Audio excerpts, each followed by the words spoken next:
Good morning, good afternoon, good evening, wherever you are. Happy Sunday, I hope you're doing well. My name is Felicia and this week I wanted to run through the 3 key things that I do before a shoot. This is a basic checklist to do before your shoot and it's mainly focused at DPs, anybody really touching the camera. This includes vloggers as well. You might get something from this, so listen on. This video could get really long if I included all of the professions on a film set, but if you guys are interested in hearing about another profession and maybe how that person deals with their checklist before a shoot, let me know, hit me up in the comments below. Let me know what role you would like to see in a video.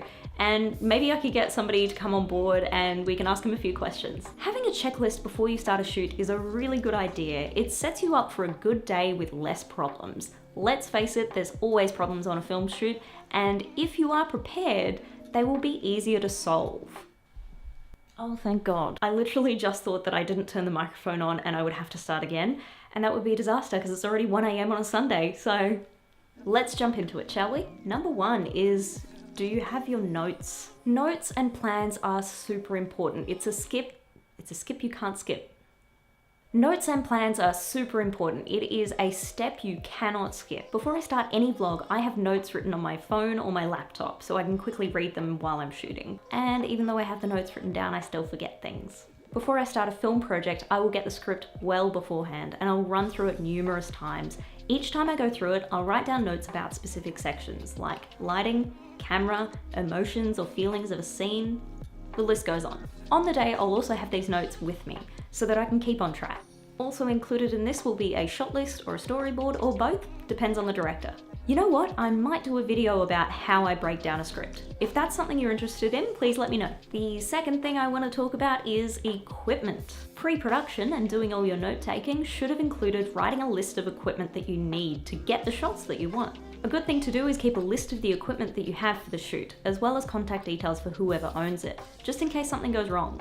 On the day before your shoot, set aside some time and check over all your gear with a fine-tooth comb. On larger jobs, the camera assistant will do the gear check at the rental house that you're getting your equipment from. Basically, they'll go over everything so thoroughly. It's a good thing to do the same yourself, no matter how small your project is. Make sure your gear is in working order, make sure you have enough batteries, enough cards, make sure the cards are formatted, set up your camera so pretty much you can take it out of the bag when you get on set and go. Also, when you're done checking your gear, pack it down neatly so you know where everything is. There's nothing worse than rocking up on set and not knowing where that one thing is because you've put it somewhere really stupid. Check over your list of equipment in the weeks leading up to the shoot, and especially the morning of the day before. And then you've got enough time to fill any gaps, find anything you might be missing. You may be picking something up from a rental facility, and if you are, you definitely still need to check over the item.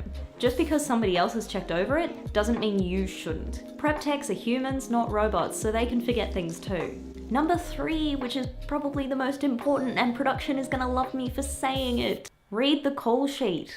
I'm guilty of it sometimes too, but yes, read the whole call sheet. You might be tempted to skip through and only read the call time, the wrap, and the location, but really, you're gonna want to read the whole thing. You might miss out on specific details about parking notes or location changes. There's lots of things really that you might miss out on, and you'll rock up on the day and it will look a little silly. Whatever it might be, it's definitely advised to read the call sheet thoroughly before you start a job. Also worth having a hard copy printout of it on the day.